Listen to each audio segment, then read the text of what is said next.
జార్ఖండ్లోని చక్రధర్పూర్ వద్ద ముంబై హౌరా ఎక్స్ప్రెస్ పట్టాలు తప్పింది. మంగళవారం తెల్లవారుజామున జరిగిన ఈ ప్రమాదంలో 2 మృతి చెందారు. మరో 20 మంది తీవ్రంగా గాయపడ్డారు. ఘటనా స్థలానికి రైల్వే అధికారులు చేరుకున్నారు. గాయపడిన వారిని హాస్పిటల్కు తరలించారు. ప్రయాణికులను గమ్యస్థానాలకు చేర్చేందుకు ప్రత్యామ్నాయ ఏర్పాట్లు చేస్తున్నారు అధికారులు. జంషెడ్పూర్ వద్ద 80 కిలోమీటర్ల దూరంలో ఉన్న బరంబంబు ప్రాంతంలో తెల్లవారుజామున 3 గంటల 45 నిమిషాల్లో ఈ ప్రమాదం జరిగింది. ఈ ప్రాంతం ఆగ్నేయ రైల్వే డివిజన్ కిందకు వస్తుంది. మొత్తం 18 బోగీలు పట్టాలు తప్పినట్లు ఎస్ఈఆర్ అధికార ప్రతినిధి చెప్పారు. సహాయక చర్యలు కొనసాగుతున్నట్టుగా ఆయన వెల్లడించారు. ప్రమాదం నేపథ్యంలో హౌరా టిట్లాగఢ్ కాంటాబాంజీ ఇస్పత్ ఎక్స్ప్రెస్, హౌరా బార్బిల్ జనశతాబ్ది ఎక్స్ప్రెస్ ను రద్దు చేస్తున్నట్లు ఎస్ఈఆర్ తెలిపింది.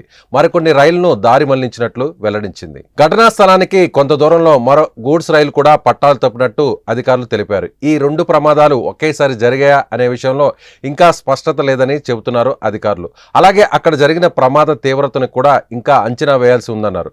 ఘటన జరిగిన సమాచారం అందుకున్న వెంటనే రైల్వే అధికారుల బృందం ఘటనా స్థలానికి చేరుకొని సహాయక చర్యలు చేపట్టారు.